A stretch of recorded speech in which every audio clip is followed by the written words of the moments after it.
Hi guys, welcome back to the channel. I am back with the Phylida 007 Seamaster Homage, and actually the unboxing for this watch is my best performing video ever, so thank you so much for that. If you haven't watched it, it's up there. Also, if you haven't subscribed yet, I don't know why, please just hit that subscribe button down below and I will appear on your stream 3 times a week, Monday, Wednesday and Friday. You'll enjoy it, I promise. With that all out of the way. Now, this is an absolute beauty and I can see why so many people were interested in that unboxing video. It is £73 on Aliexpress with a Chinese movement or 86 with a Miyota movement. That link is in the description. That is an affiliate link. If you buy one through that, I get a little bit of a kickback, but you pay no extra. So I'm very grateful for that. It helps to support the channel. So guys, without further ado, let's get this very, very popular offering from Phylida onto the table and let's get into this review. So guys, this is the Phylida 007 Seamaster Homage. Gorgeous little watch, obviously homaging the Omega Seamaster that they released earlier in this year. The James Bond limited edition version. Now this one is packed in a 316L stainless steel case. Let me go through the diameters of that casing. It is 41mm in diameter here to here. It is 14.3mm thick, so quite a tall watch. Lug to lug, it is 45mm, which is really compact and really easily wearable for a lot of people. And the lugs are 20mm, which makes it very easy to swap out onto a different strap. Speaking of which, Phylida are looking at releasing this on the James Bond style NATO strap. You know the one, you've seen it. Now this particular watch is packed with the Miyota 8215 movement. I'm not the biggest fan of this movement, but I will get onto that later on. It has a -20 to +40 second a day accuracy. It's a 40-hour power reserve movement with 21,600 beats per hour. It has a unidirectional winding rotor, which isn't the greatest. I'll get onto the movement later on. As I said, full 316L stainless steel casing. It has really lovely brushing along the sides, and I hope you can see the brushing on the bezel also. Really good quality finish to this watch itself. On the upper lugs here we have a high polish, as well as the top side of the crown guards. Again, on this side we have a brushed finish. It is a screw down crown which fits very nicely into these crown guards here, only slightly peaking above them. Now it's not a hacking movement, it is however hand winding. The hand winding is a little bit stiff on this one. We also have a screw down case back which isn't signed with any information. Little notched cutouts around the edge for your case back removal tools to fit into. This is a 120 click unidirectional bezel. It has a good movement on it. It is looser in fitting than a lot of dive watches, but that makes it very easy to use. There is also a slight bit of play in the bezel. Not a lot, but enough for me to mention it to you. This is a ceramic insert, black with gold accents. As you can see, we have a loom pip inside the triangle at the 12 o'clock here, batons at the 5-minute indices and Arabic numerals at the 10-minute indices. I really like this colour and design. I think it's absolutely gorgeous, that gold on black, and as you can see it really does flow throughout the watch. Finishing off the casing we have this domed sapphire crystal, nice slight dome in it. It doesn't flow completely with the bezel, there is a little bit of a lip on the sapphire crystal. However, it does have a very nice flowing effect throughout the top of the watch. As you can see, it is a gorgeous design and it's very well pulled off by Phylida. Now this casing provides the watch with 100 meters of water resistance or 330 foot. Now as we get closer into this watch, it's a very deep black dial that is accented very nicely by these applied indices. The indices have stainless steel borders around them with a yellowed loom, which gives a really nice vintage effect, but also flows well with the design of the watch and the colours in the watch. We have batons at 6 9 and a cut baton at the 3 o'clock. Double batons at the 12. Obviously this 3 o'clock here has the date window on it. It's a very small date window, but I'm glad they didn't put a Cyclops or anything like that on this. It kind of just fits in to the right size of the other indices, so you kind of miss it unless you're actually looking for it, which I think is probably best, to be honest. It suits everyone that doesn't really like having a massive date window on a watch, as well as people who like to have a date window, so I think it ticks a couple of boxes. The rest of the indices are circular and they have the same border and filled loom. We have a minute track around the edge of the dial. It's in a really nice gold print. Now it's a sort of divided or split railway type of track design, which I think is very, very nice. I think it really gives a nice effect to the watch. Now below the 12 o'clock indice we have the Phylida logo printed in that same gold print. Above the 6 we have the automatic label, water resistant 100 meter, 330 foot, and below that we have this British military issue arrow, which you'd find on, as I say, British military issued pieces.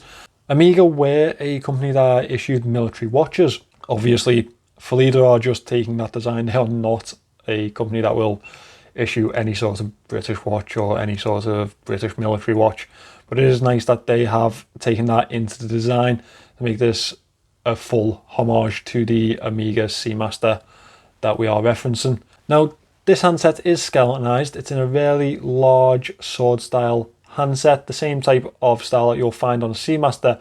We have the cutouts with the tips loomed. As you can see on the hour hand, it's a circular piece, and on the minute hand it is a triangular piece. I really love this style of handset. I think they're absolutely gorgeous. Now the lollipop aspect of this second hand follows through to the edge of the indices, and then there is a red tip, as you can see there, passing through the indices. That's a really nice effect as it flows all the way to meet the minute track at the edge. Gives a really nice sweeping effect. Now this watch is sat on a stainless steel bracelet. It's a brushed finish on this bracelet with pinstripes of high polish. As you can see, it's a 5-piece link on each. The centers with sides of polish. We have protruding male end links here. A lot of people would complain about male end links on a strap as they can usually be a little bit too protruding, but I think these ones are quite nice. This watch is really nice on wrist. It fits really well to my wrist, and this bracelet gives you a very comfortable feel to it. I know the earlier Phylidas had male end links too, but they weren't as comfortable as this one. Obviously they had a much larger overhang. This is only slight and it fits quite well to wrist. As we follow through to this clasp, you can see it has double pushes. It is fully brushed and it is a milled clasp with a milled extension link here. Now I always find these clasps very well built, and I think that's one thing that you can always expect on a Phylida, really well built clasp. These links are screw links, but they are some of the strangest screw links I have ever seen on a watch. Definitely go back to my unboxing video and give it a look if you are looking to buy one of these, because it's the strangest setup that I've seen. 2 screws at either side. Once they're out, you can push the little baton from the middle outwards and then start to resize it. I actually lost a screw straight away, so be very careful of that too. Now one thing I haven't shown you is the loom shot of this watch, so I'm going to insert that just here. As you can see, it's not the best in the world, but I think that's probably due to this aged type of look that we have on the loom. I don't think that's the best loom. It fills its purpose of being luminous, but it doesn't last very long, and honestly I'd like to see a little bit better on this one. Now I'm going to pop this on wrist for a wrist shot, and you can see how it looks on my 6.2 inch wrists. So as you can see, it fits really nicely to my wrists, conforms very well. It speaks volumes that I've actually worn this watch pretty much every day since I unboxed it. Usually I'll switch between a few watches because obviously I'm reviewing them, but this one is sat on my wrist pretty much every day of this week, and I've really enjoyed it. This is going to be one that stays in my collection because I think it's absolutely gorgeous. The amount of compliments that I've had on it is absolutely astounding. Yeah, as I say, really enjoying it. Very, very pleased with this watch, especially at the price range that it comes in at. So now that all of the pleasant points are out of the way, what do I have that I would like to have been changed on this watch, or what would I moan about with this watch? Obviously, as I mentioned, I'm not a fan of the movement. I'm just not. Myotas are quite outdated when you really think about it. They fill a purpose in the market. They're quite cheap, and there's a lot of parts that fit to them, a lot of handsets and dials that you can use with them. However, let me show you. It's a very loud movement, and actually this is one of the quieter ones that I've had.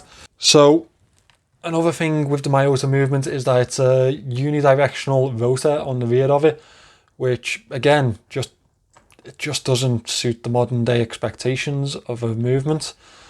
And it's not hacking, which again is a shame because that doesn't fit the expectations that I have of a movement. I'm pretty sure, well, from what I've seen, you can pick this movement up slightly cheaper than an NH35, but I would much prefer an NH35 in the back of a watch. And to be honest, when the option comes about next time for me to either pick a Chinese movement or this Myota, I'm probably going to side with the Chinese movement, which actually is available in this watch. You can pick this up with the Chinese movement option instead. I'm not sure which one that is, but there is a different option for you to pick up. Now, branding. I actually know that Phylida are looking at a different type of branding, which I think is a good option for them because they make really solid pieces, but the branding isn't quite there. Now, getting into that, this crown isn't signed, the case back is not signed, and the clasp is not signed either. Now, I know all three of those things add to the cost of a watch. However, it's just a piece of quality that I'd like to see. I'd like to see a signed crown.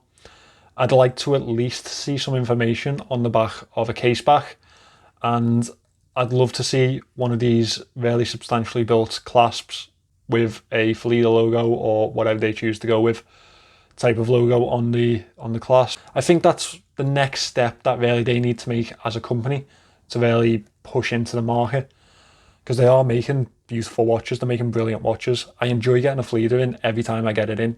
It's a treat to me, to be honest, and I love talking to the guys at Phylida because they've always got something new on the table, something that they're working on, and it's a really promising company. I think they're going to be pretty successful in the next few years if they get that branding right. Now, I did mention there's a little bit of play in the bezel.